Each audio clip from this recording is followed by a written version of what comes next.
Voilà, donc d'abord, avant de réfléchir à la ishtadlout qu'on doit avoir face à la maladie, la ishtadlout, c'est donc les efforts à fournir face à la maladie.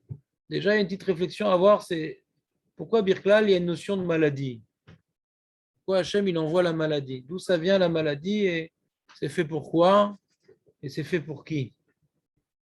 Alors, Ma mekor batora chez Amachalot nigremot elle aidé averot. On voit que la machala, c'est pas quelque chose, c'est comme ça, ben on tombe malade, c'est comme ça. Non, c'est pas comme ça. C'est quelque chose qui vient directement d'Akadosh Baruch Hu.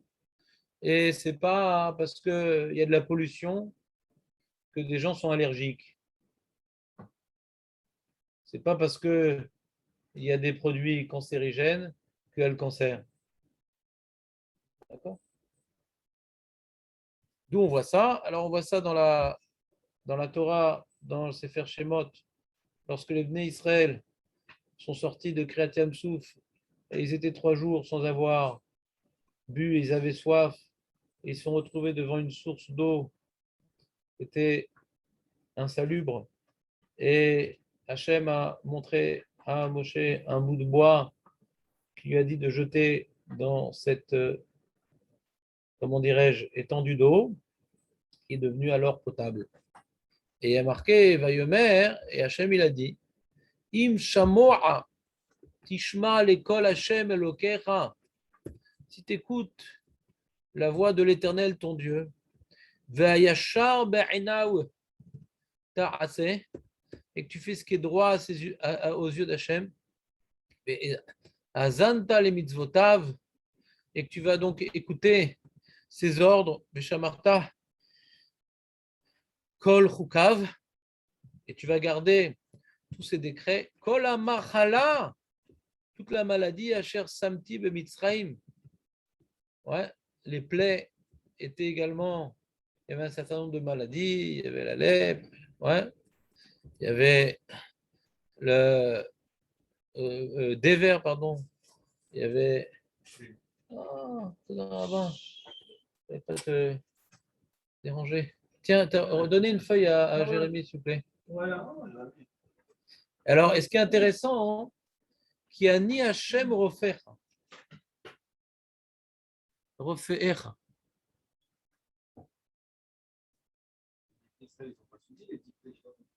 Ouais. Je suis l'Éternel, qui a ni l'Éternel refera ton médecin. Il n'y a pas un passou qui nous dit je suis l'Éternel, ouais, ton, ton patron, là, ton médecin. Et Hachem se présente comme étant le médecin et il présente la maladie comme étant une conséquence au non-respect de la parole divine. Hachem nous a demandé d'accomplir un certain nombre de choses, ouais, dans nos relations avec lui, nos relations avec notre prochain, nos relations avec nous-mêmes. Les commentateurs, ils expliquent dans ce verset-là la longue liste de choses à accomplir. C'est complémentaire par rapport aux différents domaines de respect de Torah et Mitzvot dans notre relation avec Dieu, avec nos proches et avec notre corps. Et si maintenant on arrive à obéir à la parole divine, eh bien, toutes les maladies que Hachem est venu affliger l'Égypte pour les forcer à obéir à sa voix et à ses ordres, eh bien, toutes ces choses-là que vous avez vues, parce que la relation qu'ils avaient jusqu'à présent avec Akadosh Baruch Hu, c'était un Dieu punisseur. C'est un Dieu punisseur. Ils n'avaient pas vu le Dieu de miséricorde que nous connaissons, le Dieu de qui. Ils ont vu un Dieu qui a ordonné à Paro de faire des choses et il a refusé. Ils ont été frappés, frappés, frappés, frappés jusqu'à être pratiquement entièrement détruits. Ouais, ils ont été noyés. Et le Ham Israël également, un grand nombre a disparu lors de la plaie de Rocher. Ouais. Et eux-mêmes, ils avaient l'épée de Damoclès au-dessus de leur tête lors de Makat Bechorot. Ils ont dû faire toute une avoda pour être épargnés de Makat Bechorot. Donc, la relation qu'ils avaient jusqu'à présent avec Kadosh Baruch Hu, relation assez difficile dans la mesure où le châtiment divin est assez présent dans notre relation avec Dieu. Et Hachem, il dit, mais si tu écoutes, t'inquiète pas, t'inquiète pas. Si tu écoutes tout ce que je te demande, eh bien, tout ce que tu as vu en Égypte, eh bien, ni ça, ni même quelque chose qui s'y apparente, qui s'appelle la machala, ne s'abattra sur toi. La machala, c'est uniquement une conséquence de le non-respect de la parole divine. Le non-respect de la parole divine. Et il y a écrit là-bas dans le verset, je ne sais pas pourquoi je ne l'ai pas mis dans le document, que Hachem là-bas, il nous a mis un chok ou mishpat, vesham nisaou. Ouais. Hachem nous a mis là-bas un chok ou un mishpat. Rachid explique, il nous a donné des paradouma, kivud avael, etc. Il nous a transmis quelques mitzvot à accomplir. Mais le pshat, c'est. Le Ran nous explique le pshat, c'est pas qu'il nous a donné des mitzvot là-bas. Il nous a donné le mishpat, comment le monde il fonctionne. Le Ran nous explique qu'il nous a mis le mishpat, comment le monde il fonctionne. Comment le monde il fonctionne. Alors le Ran que je vous ai mis ici, il rapporte que Chazal, que le bout de bois que Moshe Rabbeinu a jeté dans cette étendue d'eau, c'était un bout de bois qui lui-même était marre, était amer. C'est un souk de bois normalement qui rend l'eau insalubre. Et là, contrairement à ce qu'on aurait pu attendre, ça a rendu l'eau potable. Surtout que c'est une grande étendue d'eau, puisqu'on parle de plusieurs millions de personnes qui vont s'abreuver là-bas. Ouais. Un bout de bois. On comprend ici le caractère symbolique de cet acte-là. Ouais.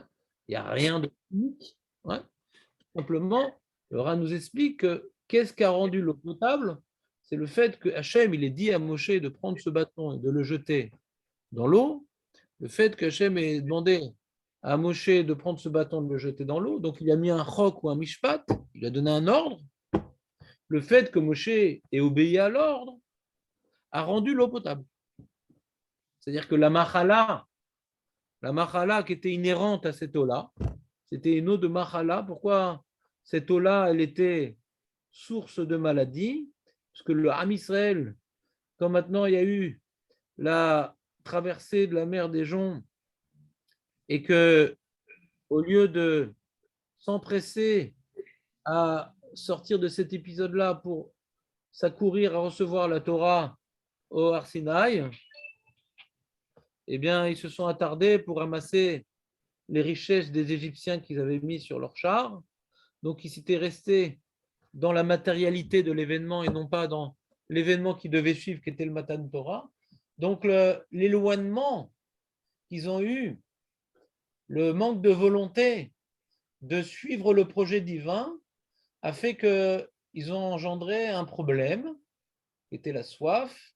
Et alors qu'ils se sont retrouvés devant une étendue d'eau, enfin, on va pouvoir boire, ils se sont rendus compte qu'aux contrariétés des plus grandes, cette eau-là, qui semblait être la solution à leur problème, est au contraire une fausse joie, elle n'était pas potable. Et ça venait justement de leur comportement qui n'était pas au niveau des attentes que Hachem avait placées en eux. Et donc, pour réparer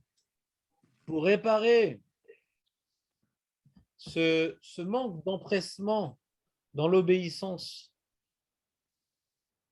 de suivre le projet divin de recevoir la Torah, alors ils ont eu une épreuve là-bas, Sham Nisaou. Sham Nisaou, il explique le Ran, ce n'est pas une épreuve au sens épreuve, c'est plus Nisaou, il dit le Ran, ce n'est pas une épreuve, c'est, comme on dit, une éprouvette, une expérience. Là-bas, ils ont fait l'expérience de l'obéissance. Et quand maintenant tu obéis, comme on voit Moshe qui a jeté le bout de bois tel que Hachem l'avait ordonné, eh bien, la maladie disparaît. Et c'est ce que nous dit le Passouk, que si vous écoutez, ben, toutes les maralotes que j'ai mis en Égypte, qui vient inclure toutes les maralotes possibles et imaginables, parce que Hachem, il a dévoilé toute sa puissance de châtiment. Donc, on ne peut pas imaginer pire que les plaies d'Égypte. Ben, tout ce que vous avez vu là-bas ne s'abattra pas sur vous. Sham Nisaou, vous avez maintenant, à Mara, vous avez fait l'expérience de l'obéissance qui engendre la guérison. Voilà. une expérience. Il dit comme ça, il dit comme ça. Exactement. Ça n'a pas l'air d'un grand acte d'obéissance, quoi. Non, c'est tout à fait symbolique. Tout à fait symbolique. Mais entre nous, tout ce que Hachem nous demande, ce n'est pas un grand acte d'obéissance. Tu fais comme si, tu ne fais pas comme ça. C'est un mode de vie, ce que la Torah nous demande. Ouais. Si maintenant on est central, on est égocentrique, on est orgueilleux, alors tout est compliqué. Tout est compliqué. Mais si maintenant on rentre dans l'état d'esprit qu'on est ici uniquement pour obéir à Kadosh Baruch Hu, alors c'est une question d'habitude, de méthode, ouais. Et comme on expliquait au début du cours, c'est un état d'esprit qui fait que, bon, des fois on réussit, des fois on ne réussit pas, mais les progressions sont visibles. Tout dépend dans quel état d'esprit on conçoit la vie. C'est ce qu'il dit ici le Ran. Aval nireli qui vesham nisaou shav alachok valem ishtar ורצה לומר כי שם במראה שם לו חוק ומשפט ושם נישאו החוק אשר שם לו.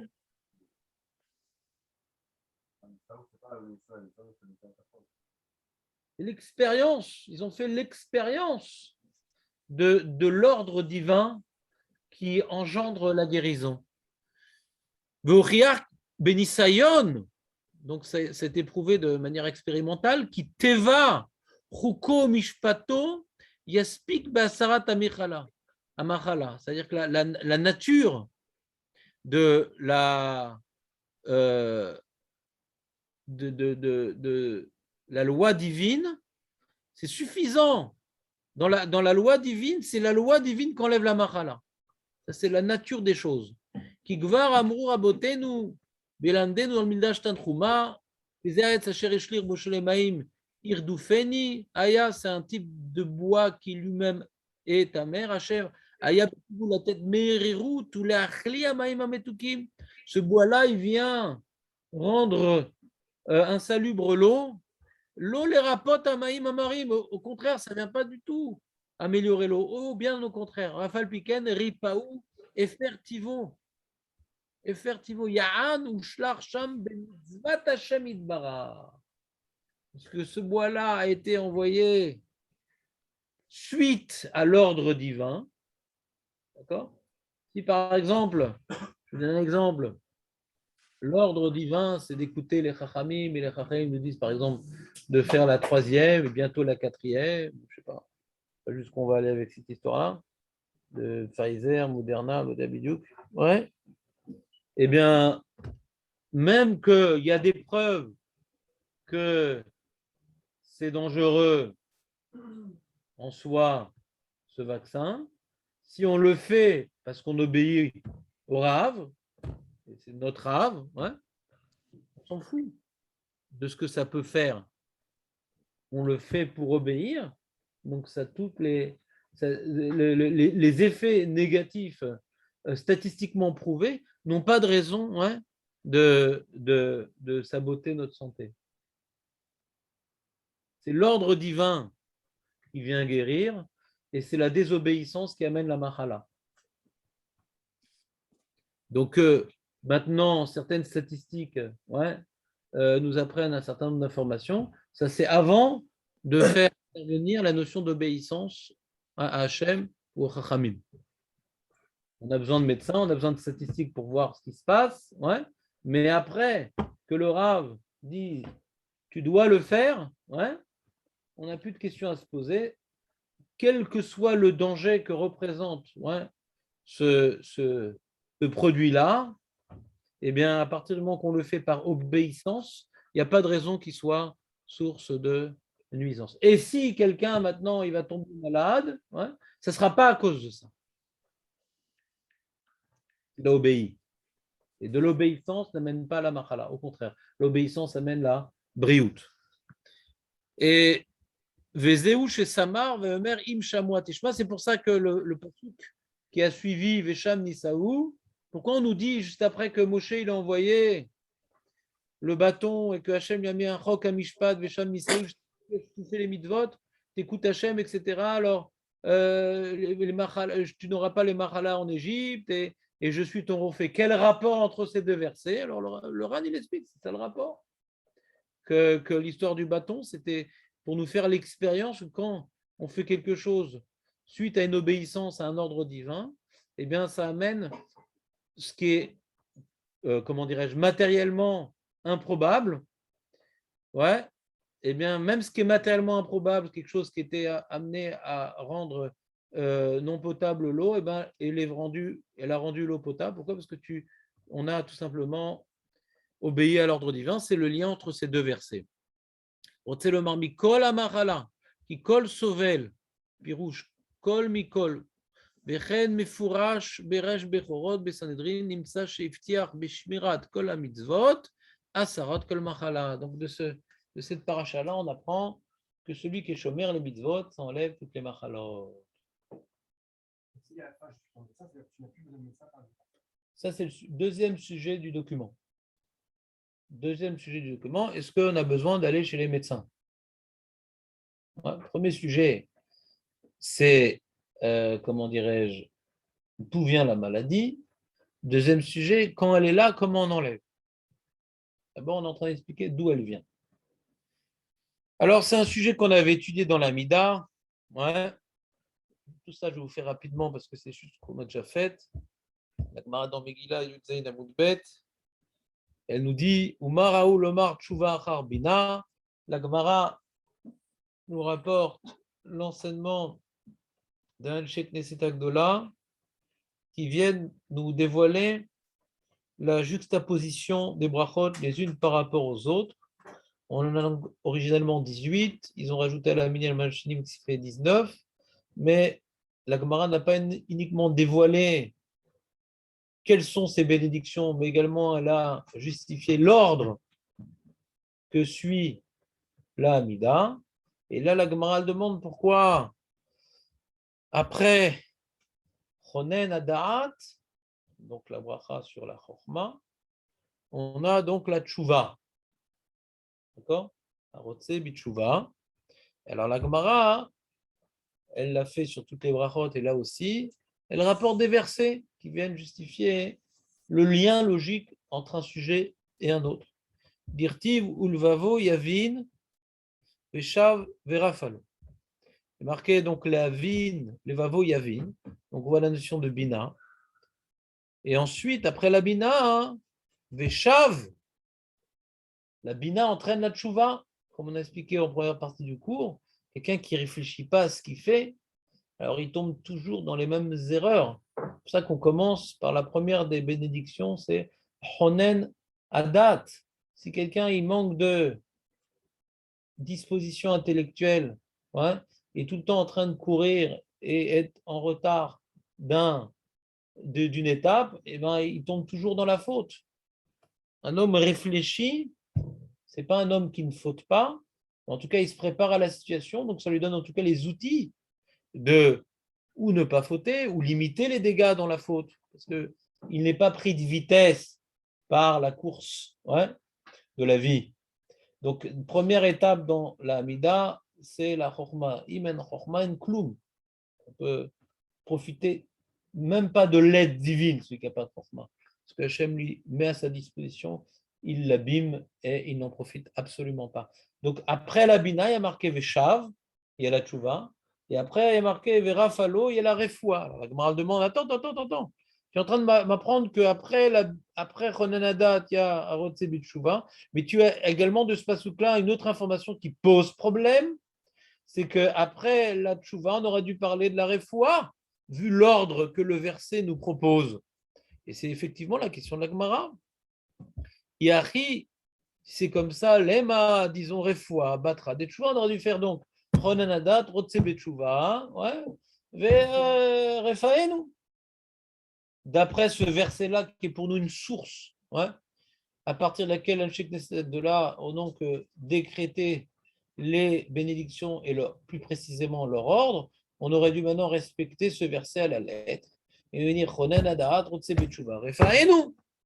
La Gemara dit non, l'osal kadatar, qui ne te montre pas à l'esprit une telle idée, parce que j'ai un autre verset, dirtiv, Vayashev el Hashem virachmeu, vel elokenu ki yerbe lislo.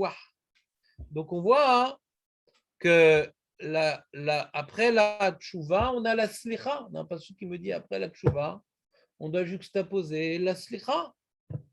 La Gemara demande très bien. Alors, tu as un passage qui me dit, il y a un premier passage qui me dit, après la tchouva, il y a la refoua. J'ai un autre passage qui me dit, après la tchouva, il y a la slicha. Pourquoi tu viens prendre en considération le deuxième verset plus que le premier? Tu as une baston entre deux versets. Pourquoi tu as mis au premier plan le deuxième verset plus que le premier verset? C'est clair, Aurel, ou pas? J'ai un verset qui me dit qu'après la tchouva, tu as la refoua. J'ai un deuxième verset qui dit qu'après la tchouva, il y a la slicha. Alors je dis, ah bah tu vois, le deuxième verset m'apprend qu'après la tchouva, il faut parler de la slicha. Oui, mais le premier verset m'apprend qu'après la tchouva, je dois parler de la refoua. Pourquoi tu as préféré prendre en considération le deuxième verset plus que le premier? Maï chazit, des samarta, samara. Pourquoi tu viens plus t'appuyer sur le deuxième? Ah putain, sur le premier verset. Alors, on a un troisième verset qui départage. Katav kra harina, asalach lechol avonaichi, arafe lechol tachaloichi, va goel mishachat chayechi. Ouais, celui qui vient être soléar de nos fautes, qui vient guérir de nos maladies, et à goel mishachat chayechi. Donc, on voit qu'il y a slicha, et ensuite il y a refoua. On a slicha, et ensuite on a refoua.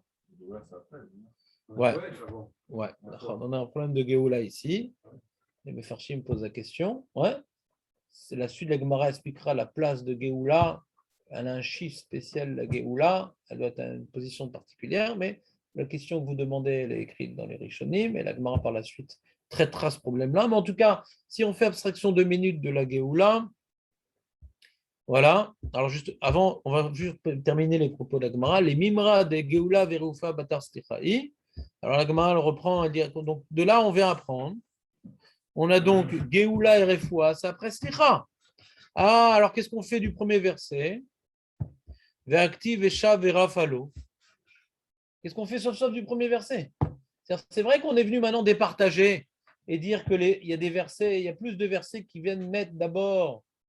On a donc Shuva, Slicha, Refoua. Très bien, donc on a plus de versets qui vont dans ce sens-là. Mais le premier verset qui disait Chorma, Shuva, Verefoua, en sautant donc Slicha, Vegeoula, qu'est-ce qu'on fait de celui-là? Aou la Verefoua des Tachalolim, ou et la Refoua des Slicha. Il dit, n'aie pas peur, ce premier verset, il n'est pas faux. Il vient maintenant parler d'une Refoua beaucoup plus, comment on dit en français, imagée. On parle d'une refoua, ce premier verset à partir duquel nous avons commencé nos propos, la Gemara a commencé à parler. On ne parle pas de la refoua du corps, on parle de la refoua de l'âme. Donc il n'y a pas de contradiction entre les versets. Le premier verset qui me disait Chorma, Shuva, refoua, la refoua qu'on parlait, on ne parlait pas de la refoua du gouffre, on parlait de la refoua du nefesh. Le verset qui me disait Tchouva, Slicha, Refoua, on parle de la Refoua du gouffre. Ouais. Donc il n'y a pas de contradiction. Il y a un verset qui parle de Refoua du Nefesh et un verset qui parle de Refoua Tagouf. Ouais. Et donc qu'est-ce qu'on apprend de cette Gemara-là? Ouais. Donc la tfila que nous disons tous les jours, Baruch Hashem, 3 fois par jour, les jours de semaine, nous apprend un fondement sur lequel nous devrions avoir plus l'attention que la refoua ne vient dans la tfila qu'après la tchouva et la slicha. Et c'est pas parce qu'on ne savait pas comment mettre de l'ordre, il fallait bien dire dans un ordre. Non, on a des versets qui nous apprennent qu'il y a d'abord la chokhma qui nous permet de faire tchouva, la tchouva qui nous permet de demander la slicha, la tchouva et la slicha qui entraînent la refoua tanefesh, et la refoua tanefesh nous permet de prier pour avoir refoua tagouf. S'il n'y a pas refoua tanefesh, La tfila de Refoua Tagouf, ouais, est quelque part stérile. Il y a un ordre à suivre. Tchouva nous permet de demander la slicha. La slicha nous permet de demander, ouais, Refoua Tanefesh. Et la Refoua Tanefesh, quand il y a Refoua Tanefesh, on peut prier pour avoir Refoua Tagouf. D'accord? Alors le Ran, j'ai encore mis un autre Ran ici. Prends-toi un sidour, Shlomo.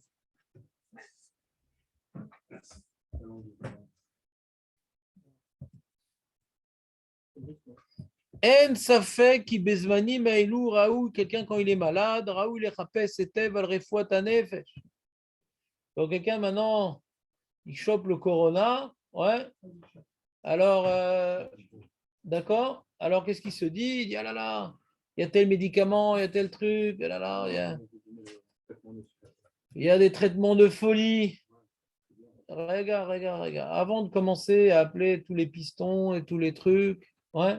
Regarde, t'as fait tchouva, mon ami? Regarde. Aspetta. Regarde.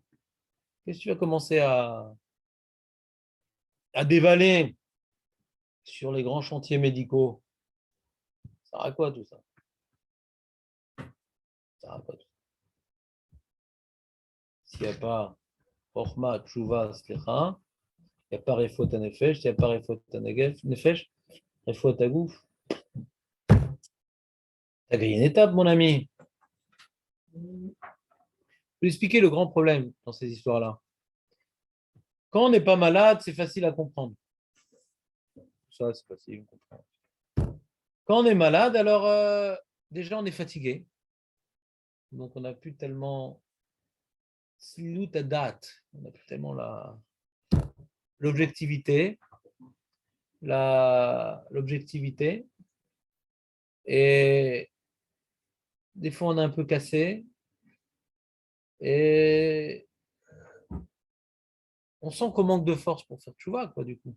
C'est difficile de faire tchouva quand on est malade. Parce que faut un esprit d'initiative, faut une combativité, faut réfléchir, qu'est-ce que j'ai fait? Faut se remettre en question. Donc, c'est Yesodé et Mouna qu'on est en train d'expliquer, sont fondamentaux avant la maladie. Ce n'est pas pendant la maladie que la personne elle va avoir ce type de réflexion, si elle ne l'a pas eu avant. Donc, quand quelqu'un maintenant il est malade, alors des fois même il panique. Ouais. Et pour lui, le médecin et les médicaments, c'est Machiach. C'est pour lui le Hatzala. Il est complètement dépendant de cela parce qu'il est perdu dans sa fièvre, il est perdu dans son stress, il est perdu dans sa panique. On est souvent déstabilisé dans les épreuves. Qu'est-ce qui nous permet de faire face à l'épreuve? C'est quel est l'état d'esprit avant l'épreuve? Est-ce qu'on a des pieux solidement plantés dans notre cœur qui nous permettent de ne pas être déstabilisés, de ne pas perdre l'équilibre durant la collusion ou pas? Une épreuve, c'est une collusion. Est-ce que maintenant, on a vérifié les freins? Est-ce qu'on a de bons pneus? Ouais. Est-ce qu'on n'a pas bu? On a de bons réflexes pour maîtriser, ouais, le choc? La maladie, c'est un choc. Si maintenant on vit approximativement avant la maladie ne va pas nous aider véritablement pour faire tchouva. Bien au contraire, on risque de tomber dans un délire, ouais, de médicaments et de médecins et d'oubli total de Dieu. L'épreuve risque d'être un échec cuisant.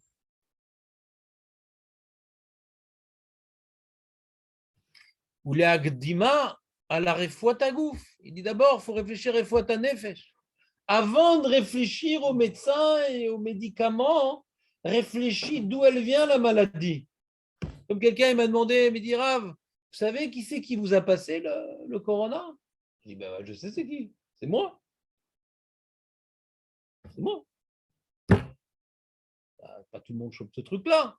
J'ai fait suffisamment d'avérotes, ouais, pour rencontrer la mauvaise personne au mauvais moment, ouais, et il y avait 10 000 possibilités de ne pas la rencontrer, cette personne-là, ouais, ou qu'elle tombe pas malade, ou Vadaï, je sais qui c'est qui m'a contaminé, c'est moi-même. Vadaï, j'ai pas besoin de chercher une siba rechoka, yesh siba krova, zani, en adam acher.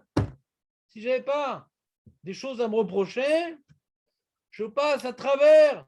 Et même si je suis contaminé, petite sac, une petite goutte qui sort du nez, je sors de l'histoire, tranquillos. Tranquillos. Si maintenant j'ai dû morfler comme j'ai morflé, c'est que Hachem, il a voulu me mettre dans une situation qui m'a amené, bon, Hachem, à me remettre en question et à profiter de cette épreuve. Baruch Hachem. Qui c'est qui m'a contaminé? Moi-même. C'est moi. C'est moi. Et Baruch Hachem, j'ai été contaminé. Et je m'en fous complètement. Ah bon? Toutes les personnes qui vont être contaminées, si elles sont innocentes, elles vont avoir une petite goutte qui sort du nez et c'est fini. Ils n'auront même pas besoin de faire le vaccin. Ou Shamar, David, pas de l'Etsanou, David, essaie d'intérioriser le message. On s'en fout complètement. Qui c'est qui contamine? On s'en fout du corona, on s'en fout des Chinois, on s'en fout de Pfizer, on s'en fout de tout ça. Hachem, si on n'a pas eu le corona, il n'aurait pas pu tuer tous les gens qui sont morts cette année, je n'ai pas compris. Il faut arrêter maintenant de chercher des coupables. Les seuls coupables, c'est nous-mêmes quand on tombe malade. C'est tout, Nekuda, c'est nous-mêmes. Quelle que soit la maladie, alors, il ne faut pas qu'on s'ennuie. Alors Hachem, il change le nom de maladie, un peu comme ça, un peu comme ça. Il n'y a pas un mort d'une maladie qu'il ne mérite pas. Hein.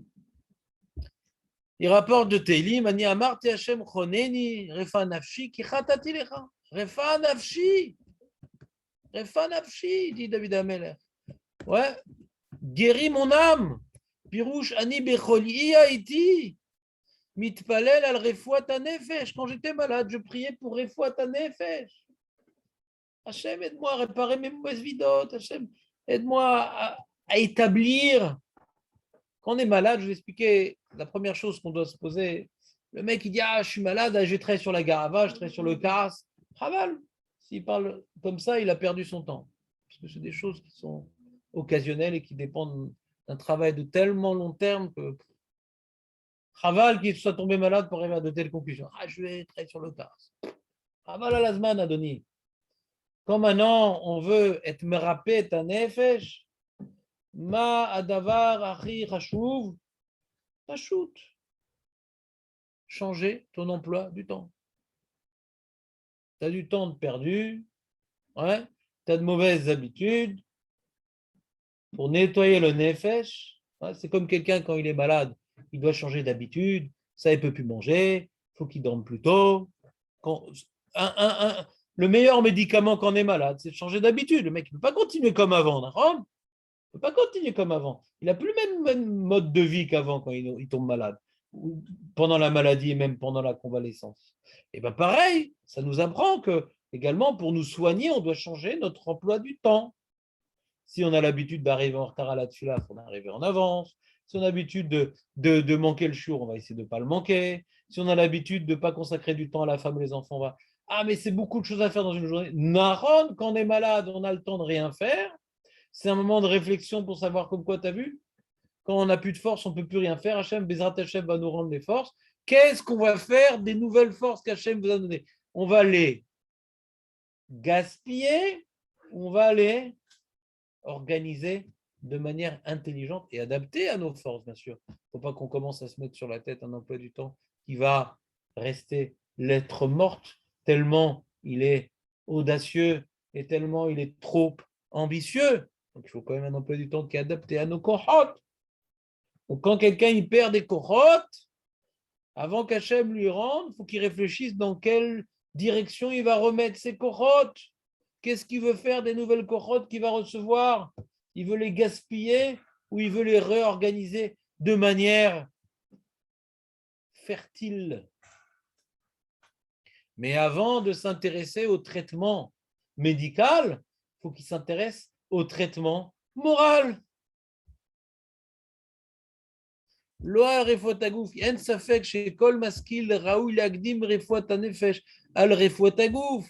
Toute personne qui a un cerveau connecté, ouais, à son corps, il doit bien entendu réfléchir d'abord à refuat hanefesh avant refuat hagouf.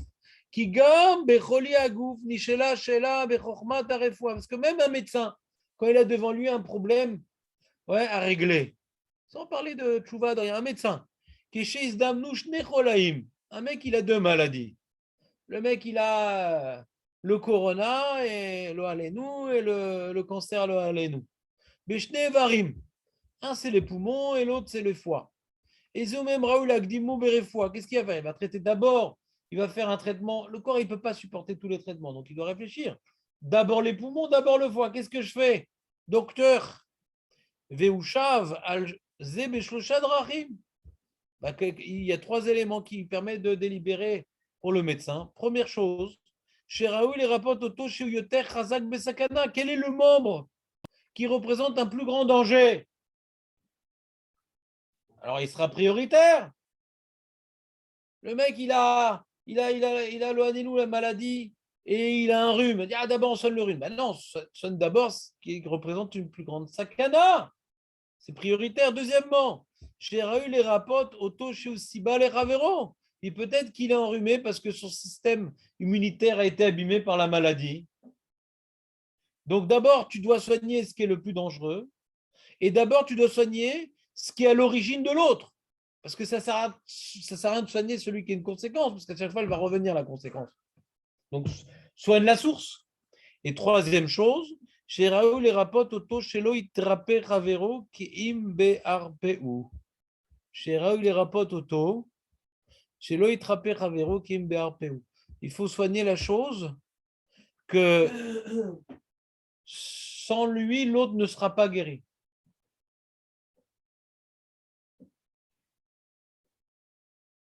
Sans lui, si tu ne soignes pas ce problème immunitaire, le rhume ne sera pas guéri.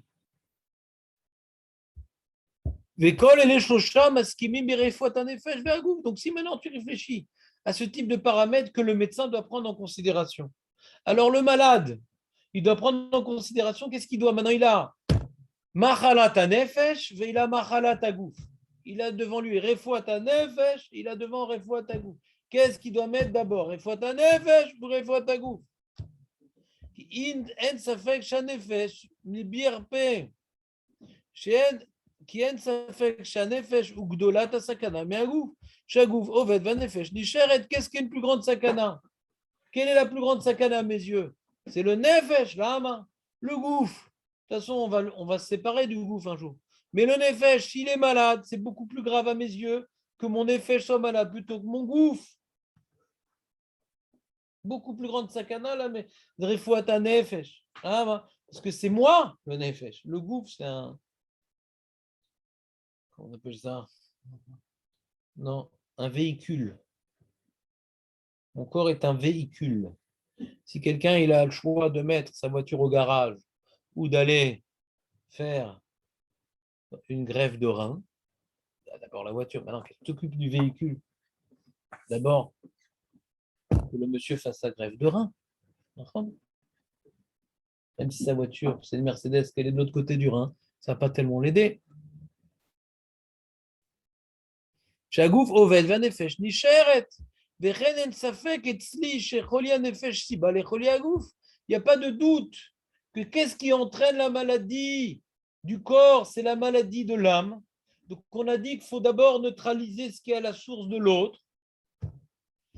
Ki lo yitrape הגוף מבלי, וכי לא יתרפא הגוף מבלי ירפא הנפש. Et le corps ne va pas être guéri si on ne fait pas de tchouva. כמו שאמרו רבותינו שבמקומו שרבי חנינה בן דוסה היה ערוד אחד שהיה ממית את הבריות. Il y avait un dragon là-bas. Un dragon. Arod, c'est un dragon. C'est quoi un dragon? Ça crache pas du feu, le dragon. C'est un gros lézard. Non, non. Un dragon, c'est un gros lézard. Il y en a au Guatemala, je crois.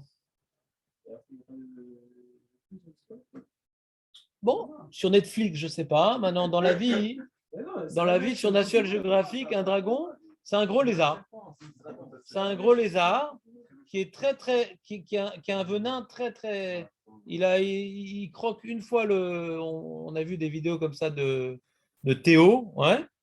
Il croque le Théo, c'est fini, quoi. Il a une mort lente, mais il meurt, quoi. Voilà, ça. Un buffle, un truc, ouais. C'est des animaux assez énormes, donc fait un venin quand même assez efficace pour neutraliser ce genre d'animal. Ouais. Et je ne suis pas sûr que le serpent il ait les mêmes effets sur cet animal-là. Et donc, c'est vraiment le venin, le summum du venin, cet animal. Et voilà, tu la connais l'histoire. Ou Baou Vamrou, les Rabbi Hanessa, Venatan Hagvo, il a mis son. Venachou, Vemet Aharod, Veviou, Libet Amidraj, Vamoulahem, Rou, Benish, En Harod, Memit, et Achet, Memit, Nemevoir, Shechol, Nenesh, Siba, Lechol, Agou, Vechia Nefesh, Ivri, Titré, Asibot, A, Memitot, Kulam. Ah, et si tu me demandes, mais le mec, il n'a pas fait tchouva, le mec, et il a pris le médicament miracle et il a guéri. Comment c'est possible qu'on puisse guérir sans faire tchouva? Faux. Ouais, c'est impossible. Alors qu'est-ce qui se passe? Donc le nefesh, il reste. Le nefesh, il reste sur Cholé. Ouais, le gouv est mérapé. Alors il y a deux possibilités. Ou bien, il retombe malade, le mec. Rebelote. Je sais pas. Ou bien il retombe malade. Rebelote. Ou bien, il ira là-haut avec sa machalata nefesh, quoi. Il a été voir le dragon, il s'est fait mordre, et c'est le dragon qui est mort. Ouais. Bon, il était assez spécial quand même. Rabbi Hanina ben Dosa, c'est Midat Abitachon. C'est-à-dire, lui, il n'a pas froid aux yeux. Pour lui, c'est le Rav qui s'appelait En Od Milevado. En Od Milevado. Celui qui a dit à sa fille d'allumer les bougies avec le vinaigre. Et ça s'allumait. Et c'est lui aussi qui marchait là où la sorcière elle avait fait ses sorts. Ouais. Et que normalement le mec il devait exploser. Elle pesait des mines à Shamaïm, la sorcière. Et non, le mec c'était des sorts terribles. Et il a dit En on milevado ktiv, il lui arrivait rien. D'accord. Donc lui c'était spécial, quoi. On a dans le chaste comme ça des tzadikim, ouais, qu'ils avaient un tel vécu de Emouna et Bitachon qu'ils venaient incarner, ouais, le message divin clair. Parce qu'il n'est pas clair le message divin normalement. Et je t'adoue, il y a truc, Hachem le miracle, etc. Mais à certaines générations, tu as comme ça des tzadikim, on a eu Baba Saleh, on a eu ouais, tu vois, un truc improbable, statistiquement impossible, paf, tu prends ça et tu n'arriveras à rien. Je pris le Shabbat avec chez Barry, le chauffeur de Baba Saleh. Il avait un chauffeur. Non. Je ne sais pas quel âge il a. Il a dû se taper une bracha de Baba Saleh. Hachem, il pète la forme. Je ne sais pas ce qu'il fait. Et sans masse, sans rien, tranquille. Ouais. Et la bracha de Baba Saleh, il est tranquillos. Ouais. Et tu as comme ça des tzadikim qui nous rappellent. Ouais. Chaque génération, tu as un tzadik comme ça qui nous rappelle le miracle. Le miracle. On avait Rav Kadouri qui était un grand fumeur. Miracle ambulant. Des gens comme ça. Globalement, ça ne marche pas comme ça. Hachem, il veut, pour tester notre Emouna Bitachon, que non, tu vois, tu ne prends pas de médicaments, tu ne guéris pas. Alors, tu as vu, il a pris ce médicament, il a guéri. Nachon. Alors, ça va quoi faire tchouva? Je prends le médicament. Nachon, je ne fais pas tchouva. Garde ta machalata nefesh. Garde-la si tu veux, il n'y a pas de problème. Quelqu'un qui est tombé malade, qui a guéri, et qui n'a pas profité de cet événement pour faire tchouva, ouais. Aucun maoutzar les fared. D'après Laurent, l'idée que clair, c'est impossible que le bouffe il n'y a pas de nefesh, non? Alors le fait que la réfoua a été avancée, c'est juste une compliqué la vie, quoi. Ouais, c'est une épreuve. C'est de plus en plus dur, quoi. Ouais. Hachem, il est Merachem. On a toujours dans la Torah des principes. Ouais. Comment ça devrait marcher. Ouais. Comment ça devrait marcher. Et puis après, la Rachamim. Normalement, quelqu'un qui n'a pas fait de chouva, il ne devrait pas guérir. Mais il y a la rachamim. Ouais. C'est plus, est-ce qu'on doit en être au niveau ou plus une rend l'épreuve plus difficile encore? Qu'on soit justement. Tous les cas de figure sont possibles. Tous les cas de figure sont possibles. On ne peut pas savoir exactement ce qu'Hachem, est-ce qu'il a décidé, pourquoi il nous a guéris, etc. Peut-être qu'on a fait tchouva, ouais. Si on est sûr de ne pas avoir fait tchouva, alors ou bien c'est que Hachem, il nous abandonne, shalom. Bon, je te laisse ta machala, tu ne peux pas faire tchouva, tu vas monter là-haut avec, ouais. Ou bien dit, bon, plus tard, maintenant, tu as peut-être un déclic pendant cette maladie qui va t'amener à faire tchouva peut-être plus tard, de rencontrer peut-être un rave, d'être plus sensible à un certain message. Et la date, chacun en fonction de ce qu'il est. Mais en tout cas, celui qui a une maladie, quelle qu'elle soit, et qui n'a pas pris sur lui une chouva, mais souyemet, ou tsar les fachen. Parce que ce qui a amené la maladie est toujours là. Il n'en a pas profité. Ouais. Donc, bon, Hachem, je m'en suis bien sorti. Non, tu t'en es pas bien sorti. Si tu n'as pas fait de choix, tu t'en es pas bien sorti. Parce qu'il y a eu un guilouille, il y a eu un dévoilement d'un vrai problème qui est source de danger, ouais, pour toi, que tu n'as pas traité. Comme quelqu'un, il reçoit un message de la police qui doit payer un PV. Il dit, oh, c'est bon et tout, ils ne sont pas venus à la maison. Tout va bien. Attends, il y a Shribit, Veatsama, Vepiguri, mais tu as eu un avertissement. אתה לא יכול לצאת מזה. אי אפשר לצאת מזה. Quelqu'un qui est tombé malade, qui n'a pas fait une tchouva, l'avertissement, il est toujours là. Oilo, c'est le Chazer Betchouva. Oilo.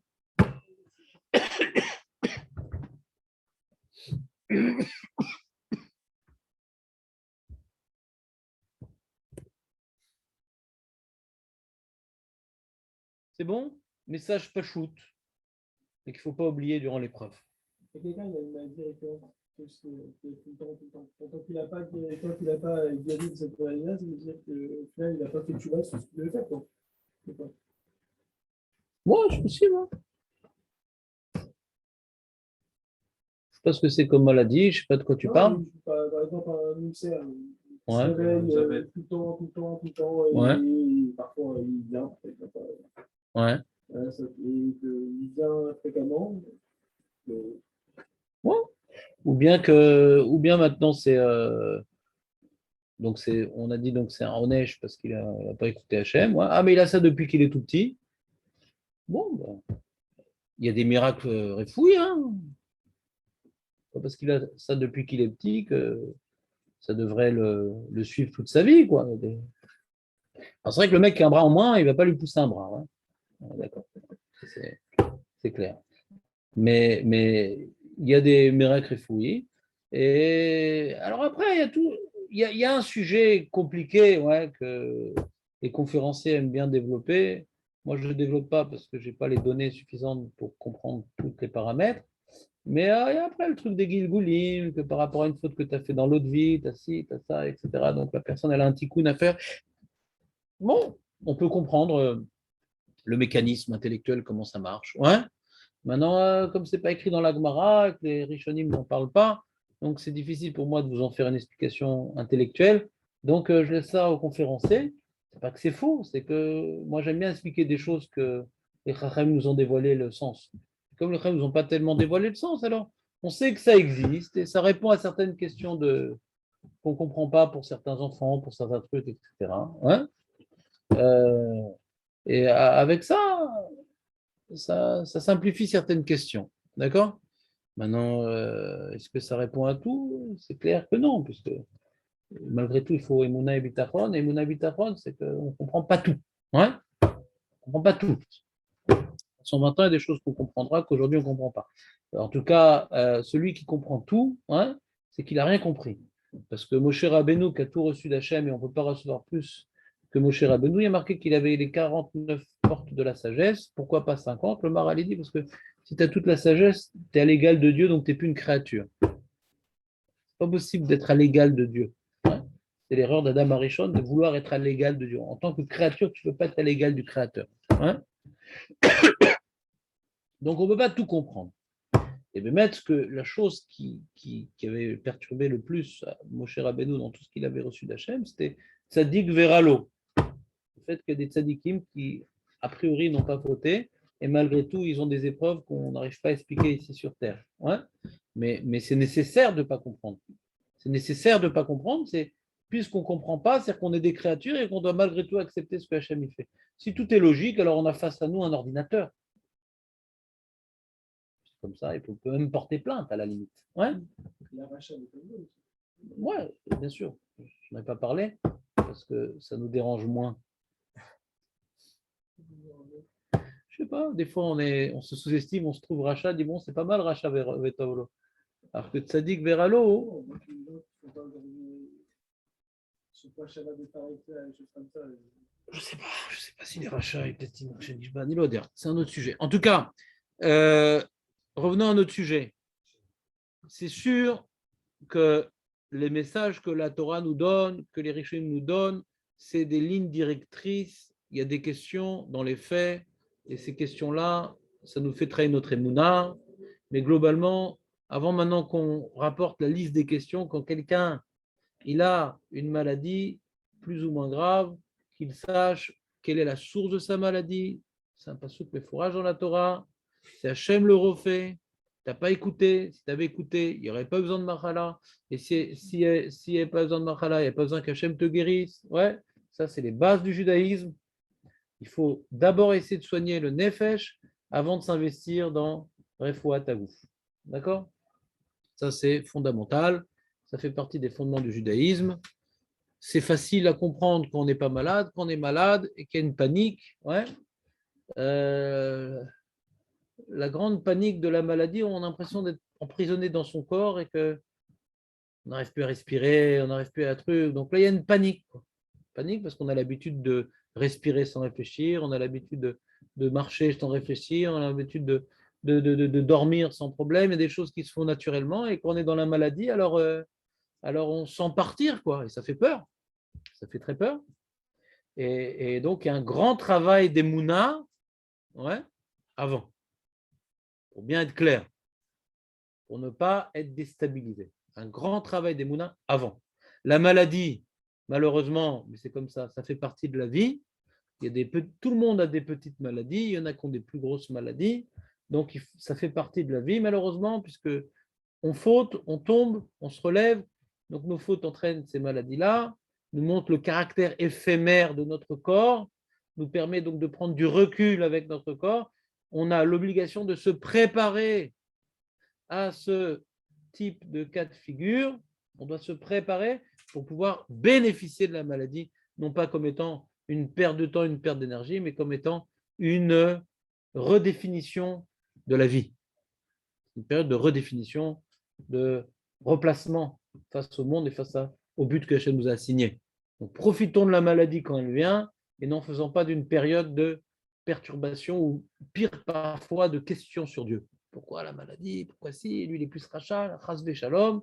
Toujours être connecté à Kadosh Baruch Hu pour être face à l'épreuve et être efficace durant l'épreuve. Alors, je voudrais rapporter ici la Gemara dans Baba Metzia pour comprendre que, a priori, on a un problème parce qu'on a vu dans le passouk de Mara que la maladie, c'est quelque chose donc qui est à l'origine même, depuis le début, il y a la notion de maladie. Tu n'obéis pas, il y a la maladie. Et la Gemara, elles ne sont pas dire comme ça. Elles ne sont pas nous dire que la maladie, elle est tellement ancestrale. Il y a marqué Adi Yaakov lo yachusha. Jusqu'à Yaakov, il n'y a pas de maladie.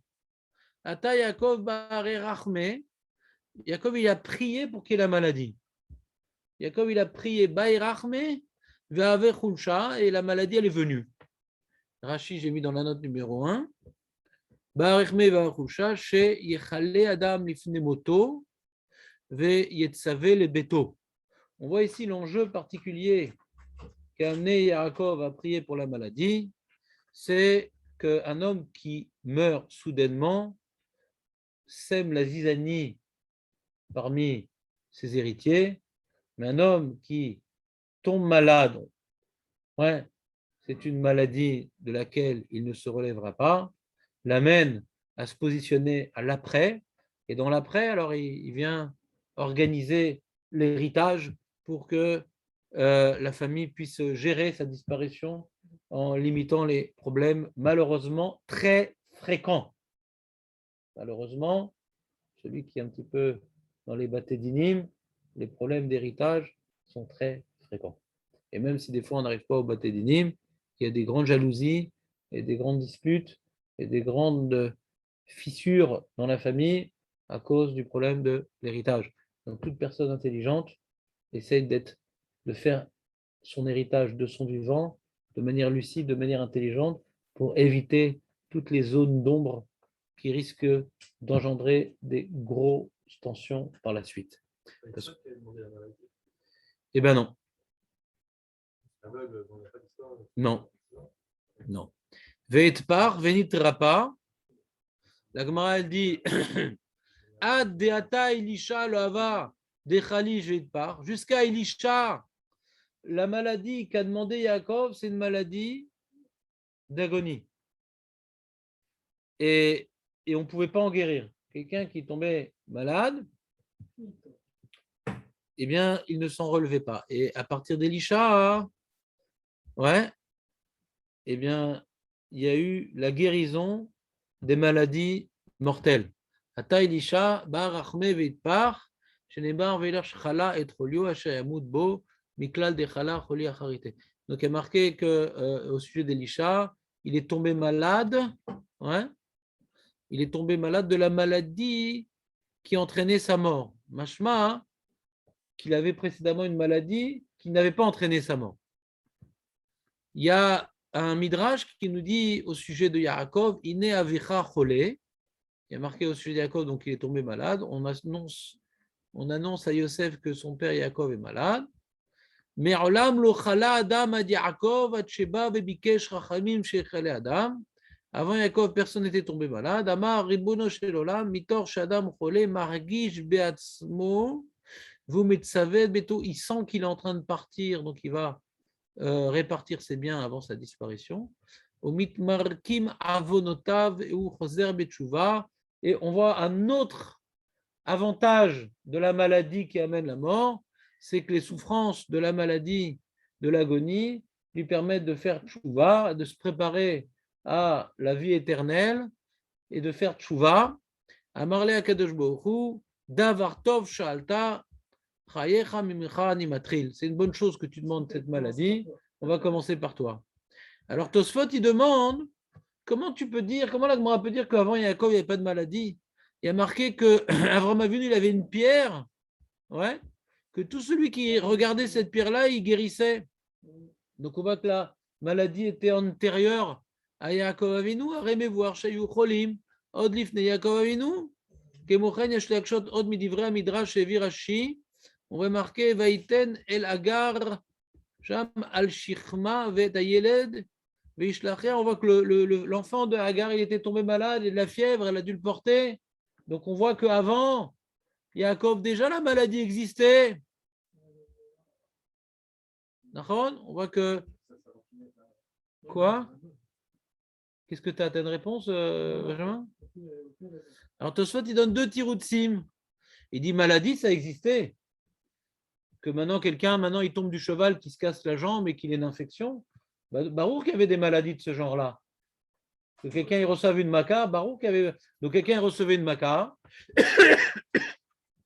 Quand il regardait la pierre d'Avraham Avinu, il était guéri. Mais ça ne répond pas à l'histoire du Haïnara, parce que ça, c'est pas une maca. Elle a fait Haïnara, il est tombé malade, le fils de Hagar. Alors, deuxième réponse de Tosfot, ouais, que jusqu'à Yaakov, il n'y avait pas de Choli Shalmita. Choli Shalmita. Et nous, ils ne mouraient pas de leur maladie. Ils avaient des périodes d'affaiblissement corporel, ouais, mais ils n'en mouraient pas. Ce que Yaakov a demandé, c'est qu'on ne meure pas soudainement. C'est pas qu'il a demandé la maladie existait, mais il a demandé qu'on ne meure pas soudainement, qu'il vienne venir, qu'il y ait une maladie avant la mort. Qu'on n'ait pas ce qu'on appelle, comme dirait la bière, une mort subite. Ouais. Une mort subite, il n'a pas souffert. Chez les goïms, chez les chilonim, bon, Hachem, il n'a pas souffert. Ce n'est pas une très bonne chose. Mais Yaakov Avinu, il palel al zeh. qu'on meurt pas, parce qu'on a vu deux avantages. Premier avantage, c'est qu'il prépare la suite de sa maison. Et deuxièmement, ça lui permet de faire tchouva avant de mourir. Et le vidou, et de réfléchir à tout ce qu'il a pu faire ou tout ce qu'il n'a pas fait. Ouais. Donc, Bekitsur Adkan Reinu Sheshkam. Donc, on voit dans une toilette dans la Mahala, ça permet de faire tchouva et ça permet de répartir ses biens intelligemment. Ouais. Voilà. Et on continuera la semaine prochaine. On finira ce sujet. On commencera le sujet. Est-ce qu'on a le droit d'aller chez le médecin? Est-ce qu'on a le droit d'aller chez le médecin? Le droit. Voilà. Maintenant, au sujet du programme de l'imout qu'on va faire, j'ai réfléchi pendant cette période de restructuration. Sota, bon, bien sûr, dimanche, on va finir Sota, dans Hachem. Hein? Voilà. Et on va maintenant faire les jours de la semaine. On va commencer Masechet Brachot. Dans Hachem, avec bien entendu la lachot, les sugot qui sont liés. Non, pas le dimanche. On parle du lundi. On finira ce temps, on verra surprise qu'est-ce qu'on va faire le dimanche. Ouais. Et pour l'instant, on va commencer. Donc, si vous avez la Gemara, c'est bien. Si vous ne l'avez pas, vous l'aurez. Magnifique. Dans Hachem, dimanche, on commence et on va faire la première partie, la première demi-heure, de 8h30 à 9h. On va prendre le livre du Rav Melou. On va faire Halachot Shabbat, Halakha Lema'aseh. Directement. Magnifique. On commence sur quelle partie lundi? De quoi tu parles? Il y a 5 livres, lequel? Il faut que je regarde. J'aimerais qu'on commence sur Bichoul. Bichou, ok, génial. Donc, je vais voir dans quel livre c'est. Oui, il est à l'armée. Quoi, tu vas à l'armée? Le ton, tout ça? Ouais. On a fait un très bon limoud avec Julien. Il faut le féliciter. Ah ouais, Julien, c'est très très bon. Bémet, Et tu sais que Benjamin, Oui. tu félicites Julien devant le Rav, s'il te plaît, pour les cours qu'il nous a fait. Julien, c'était un monstre.